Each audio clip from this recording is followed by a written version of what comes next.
Hello guys, welcome back to the channel. So in this video, I'm going to explain how to create a dependent drop-down list in Excel. So for this, I have two list of data set which have country name and its list of state names. Whenever I start to change country name in this drop-down list box, the dependent drop-down has to be changed according to these two columns.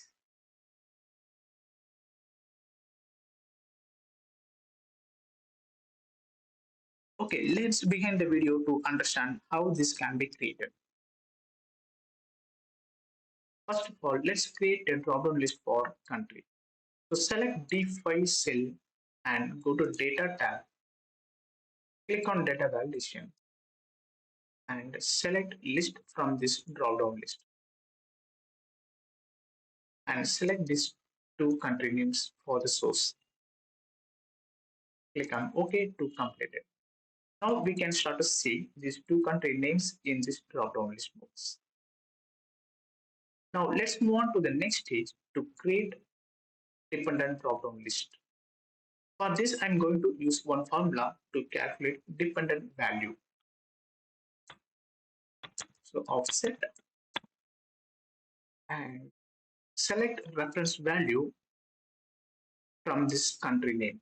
So this is the starting point of the header value. So I'm going to select this reference number and lock it by using function for. As H3 should be a constant value and it should not be changed from this list. So I'm using this dollar symbol to make it constant. Okay, next comma. So how many rows are we going to use as the header? So now we are going to use only one row to pick up country name value. So just give one from here. And now we need to check this country name from this table to identify country name and its associated fields. So for this, we can use one formula called match to compare country name from here. And now we are going to compare this country name in this header. So select H and I. Again, constant value. And now I want an exact match without any extra values. So I'm going to use zero value as the exact match.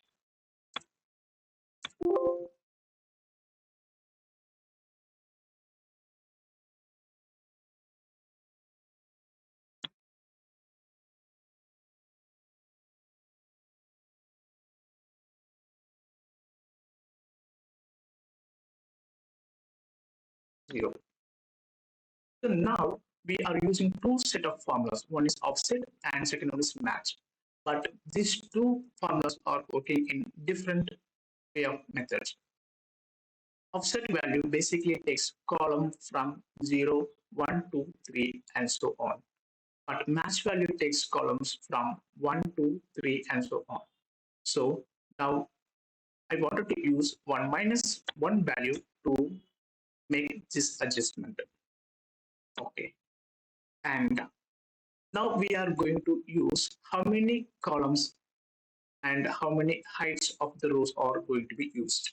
So 28 is the maximum number of values in this table. So I'm using 28 as the value here and give 1 because I'm going to use value from minus 1 value from this place. That means after country value.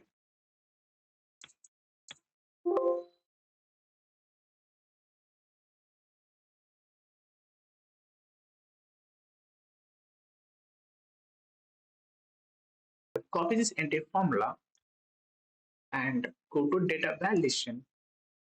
Select data validation list and click on this source. Give this value. Click on OK. So now you can start to see this value according to the selection. So if I select another country name here,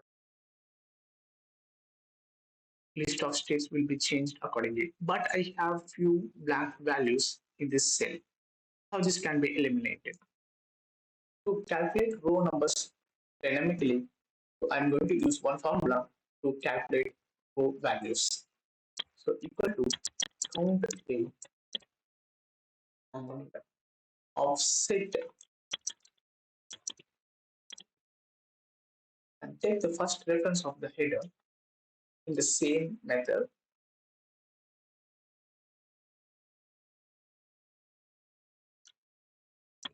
comma 1, because we are going to use again only one header, and match the value, match country value from here, P5,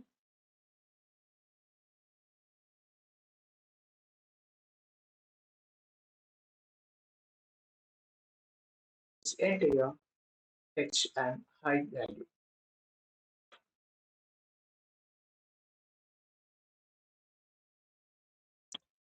comma 0. So because now I wanted exact match without any extra value, and 0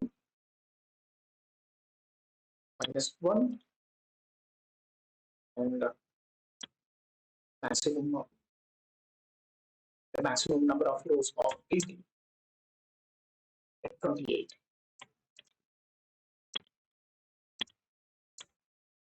So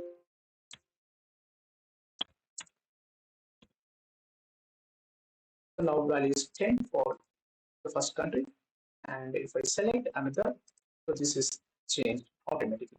Just copy this entire formula from here, select date set value, and go to data validation. Now you need to just replace this value of 28. Okay. So now we can start to see this. Okay. So there are 28 from this list. Select the second country name. There are 10 only. Yes. Now we can remove this formula because this is already updated in the drop-down list box. Okay, so in this way, you can start to create a different drop-down list in Excel. Thanks for watching this video, guys.